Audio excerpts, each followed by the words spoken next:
My dad's fiancée said, "You're not welcome here. This is my house now." After Dad remarried, I said, "I understand what Dad chose when he had to pick between us." I stood in the doorway of my childhood home holding the spare key I'd had since I was 12. Melody, Dad's new wife of 3 months, blocked the entrance with her yoga-toned body and fresh Botox. "Like I said, you can't just drop by anymore," she said, examining her gel manicure. "This is my house now. Your father and I need boundaries."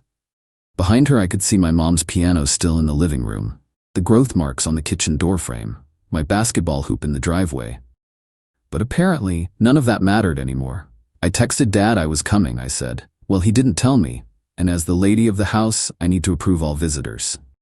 Visitors, in the house where I learned to walk. "Is Dad home?" "He's napping, and I won't have you disturbing him." "I understand," I said, pocketing the key. "I'll call first next time." Her smile was triumphant. "Actually, I'll need that key, for security." I handed it over without argument. She probably expected a fight. Instead, I turned and walked back to my car, already planning. Mom died 3 years ago, cancer. Dad grieved hard, and I moved back home for a year to help him through it. We got closer than we'd ever been, 2 guys figuring out life without the woman who held us together. Then, 18 months ago, he met Melody at some wine tasting thing. She was 38 to his 56, worked as a wellness consultant, sold essential oils on Facebook, and had the kind of aggressive energy that mistook volume for personality. The red flags started early. She'd accidentally forget to tell me about family dinners, mixed up dates when I was supposed to visit. Always had emergencies when Dad and I had plans. But Dad was lonely, and Melody was attractive and attentive. They married fast, 6 months from meeting to wedding. I wasn't asked to be in the wedding party. Melody said it would be weird, since her sons were already groomsmen. Oh yeah, she had 2 sons. Brendan, 19, and Tyler, 17. They moved in immediately after the wedding. Suddenly, my childhood home had new occupants who treated it like a hotel. The day after the key incident, I called Dad at his office. "Hey buddy?" He sounded happy to hear from me. "Sorry about yesterday. Melody said you stopped by?" "Yeah, wanted to grab my old baseball glove from the garage. Season's starting." "Oh, well, come by anytime. You know you're always welcome." Melody said I need to schedule visits through her now. Pause. "She's just adjusting. You know how it is, new family dynamics." "Sure, Dad. Hey, you free for lunch Thursday?" "Absolutely. Our usual place?" We'd been getting lunch every Thursday for 2 years. Same diner, same booth, same orders.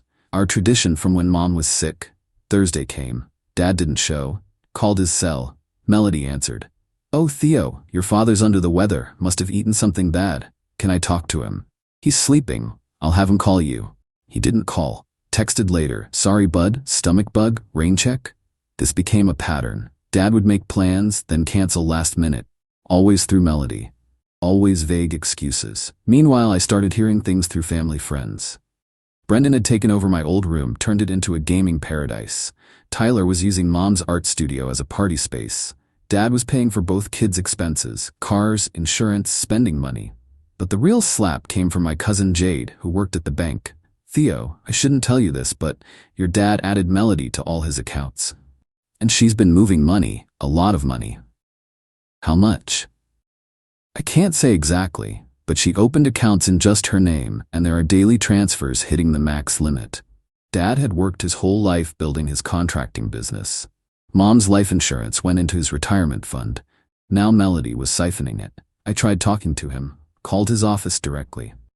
"Dad, we need to discuss finances." "What about them?"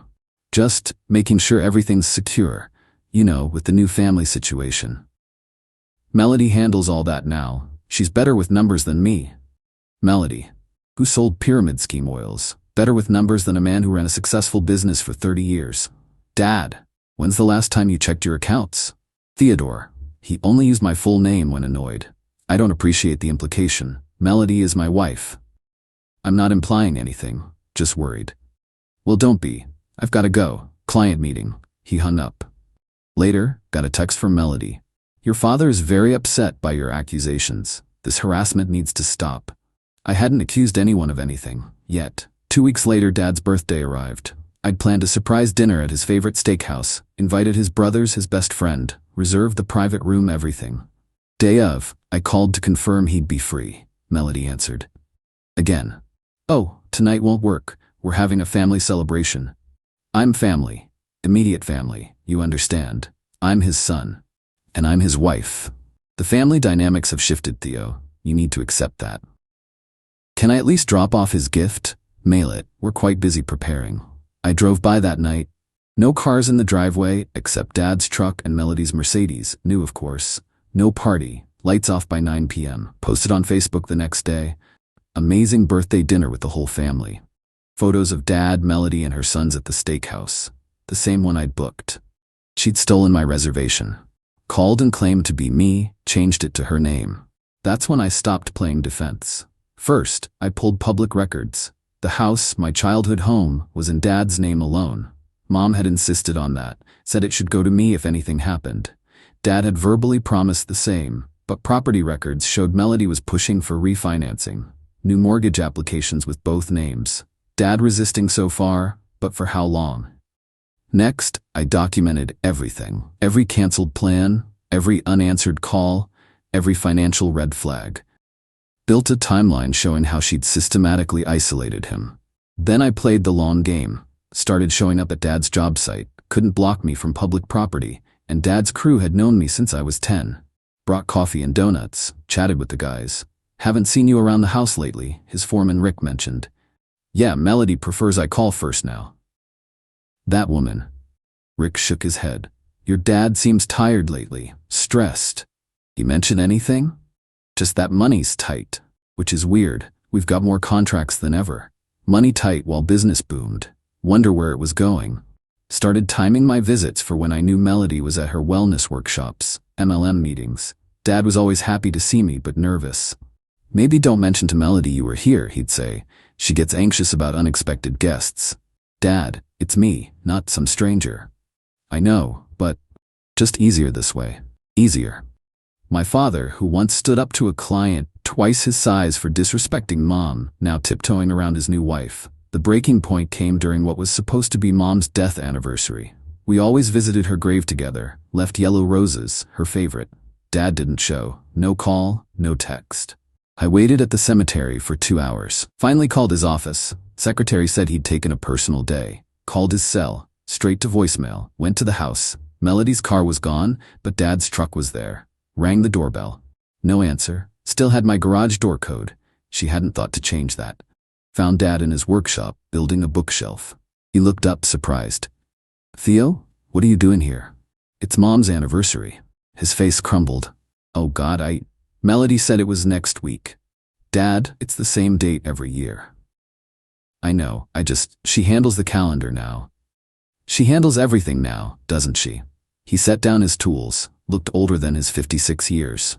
What do you want me to say? How about the truth? When's the last time you saw your brothers, your friends? When's the last time you checked your bank balance? That's enough. Is it? Because from where I'm standing, you're being isolated and robbed by a woman half your age who's got you too scared to even meet your son for lunch. Get out. I'd never heard him yell like that. Not even during Mom's worst days. She's standing right behind me, isn't she? He nodded slightly. I turned. Melody in the doorway, arms crossed, smirking. You've heard your father. Get out, and don't come back. This isn't your call. Actually, it is. Robert, tell him. Dad looked at the floor. Maybe it's best if you stay away for a while. Dad. Just go, Theo. Please. I left. But not before making eye contact with Melody. She'd won this round, but the game wasn't over. That night I called Dad's lawyer. Turns out, Melody had been pressuring Dad to update his will. Everything to her. I was to get sentimental items only. The lawyer, who'd known our family for decades, was concerned but couldn't breach confidentiality beyond that warning. Time for nuclear options. Remember Brendan and Tyler, Melody's precious boys? Turns out they weren't angels. Brendan had a drug arrest Melody had hidden from Dad. Tyler had been expelled from 2 schools for selling exam answers. But here's the kicker. Found their dad on social media. Melody had told Dad he was dead. Nope. Alive, well, and very interested to hear his ex-wife had remarried without finalizing their divorce. Yeah. Melody was still legally married to husband number 1. Contacted him. Garrett was surprisingly chill for a guy whose wife disappeared with his kids 5 years ago. She cleaned out our accounts and ran, he said. Told everyone I was abusive, even got a restraining order based on lies. By the time I cleared my name, she'd moved states. And the divorce? Never finalized. She stopped responding to lawyers. I gave up, figured, good riddance. Would you be willing to share documentation? Brother, I'll share everything. That woman destroyed my life. While building that case, I kept tabs on the house situation. Melody was getting desperate.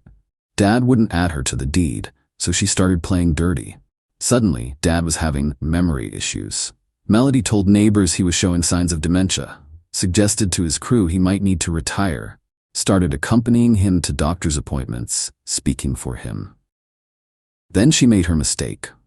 Posted in a private Facebook group for bonus moms, screenshot courtesy of my ex who infiltrated it, bragging about how she was this close to getting power of attorney, how her stubborn husband would sign everything over once his mental decline was documented. She was planning to have him declared incompetent. Time to end this. Compiled everything. Evidence of bigamy. Financial records showing systematic theft. Screenshots of her posts about manipulating Dad. Statements from Garrett about her past. Timeline of Dad's isolation. Proof she'd lied about her first husband being dead. But I didn't go to Dad first. Went to Rick and the crew, showed them everything. These guys had worked with Dad for decades. They were furious. We wondered why he'd been acting strange, Rick said. That witch has been drugging him or something? Or gaslighting him into thinking he's losing it. They hatched a plan. Next day at work, they staged an intervention. Told Dad they were worried about him. Rick drove him to my apartment, said they needed to talk privately. Dad was angry at first. Then I showed him everything. The bigamy certificate, the bank records, her Facebook posts planning to steal his business, Garrett's testimony about her past. He stared at the papers for a long time. I'm an idiot, he finally said. You're lonely. She took advantage. Your mother would be so disappointed. Mom would understand. She'd also probably have kicked Melody's ass by now. He actually smiled at that. Then the anger hit. She's stealing from me, trying to take my house, your house, kept me from my son. What do you want to do? I want her gone, today. We called Dad's lawyer. With the bigamy evidence, annulment was possible. The financial theft would be criminal charges, but first, securing assets. Dad called the bank from my apartment, froze all accounts, removed her access, canceled credit cards, changed passwords on everything. Then we went to the house, with Rick and 3 other guys from the crew, and a police officer, just in case. Melody was lounging by the pool that she'd had installed with Dad's money. Robert, what are you doing home? And why are these people here? Dad handed her the bigamy certificate. Pack your things, you have 1 hour. Her face went through about 10 emotions, settled on indignant rage. You can't just throw me out, I have rights. You have no rights, you're not legally my wife, you're a bigamist and a thief. I'll sue you for everything. With what lawyer? I canceled your credit cards, and good luck explaining to a judge why you're still married to Garrett. She turned on me. This is you. You poisoned him against me. No, you did that yourself. I just provided evidence. Brendan and Tyler came out, saw the cop, immediately got defensive. Mom, what's happening? Your stepfather is having some kind of breakdown. I'm not their stepfather, Dad said calmly. Never was. Boys, your mom lied to you too. Your dad's alive. Here's his number if you want it. Tyler grabbed the paper. Brendan looked stunned. You said he was dead. Melody tried damage control. I was protecting you. He was dangerous. Then why'd you never divorce him? I asked. The boys pieced it together. The younger one, Tyler, actually apologized to Dad. We didn't know, she said. She said a lot of things.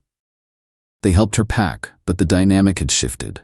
Even they saw her for what she was now. She left screaming about lawsuits and revenge. Dad had the locks changed that night. Filed for annulment the next morning. The criminal charges took longer, but she'd stolen over $200. That's grand larceny. She's currently awaiting trial, living with her sister, 2 states away. Brendan and Tyler reached out to their dad. Turns out Garrett's a decent guy who'd been searching for them for years. They moved back with him. Dad and I resumed our Thursday lunches.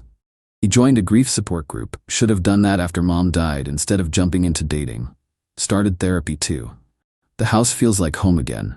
We renovated it together, removed all traces of Melody, restored mom's art studio, even fixed up my old room, though I don't need it anymore. I almost lost everything, Dad said one day while we painted. Not just money, you, myself, your mom's memory. Almost doesn't count. How'd you stay so calm? I kept pushing you away, and you just kept showing up. Learned from mom. Remember when you were being stubborn about going to the doctor? She didn't nag, just made appointments and drove you there. He laughed. Stubborn runs in the family. So does protecting each other. We don't talk about Melody much now. She's just an expensive lesson in loneliness and manipulation. Dad's dating again, someone his own age from the grief group. Taking it slow this time. Last week got a message from an unknown number. Melody, from a friend's phone. You destroyed my life. I hope you're happy.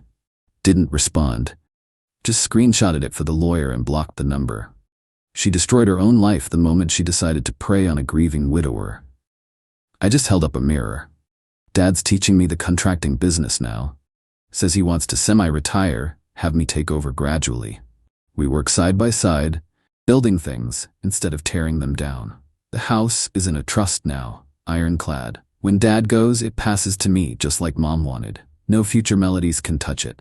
Sometimes karma needs a little push, and sometimes the best revenge is just exposing the truth and letting consequences handle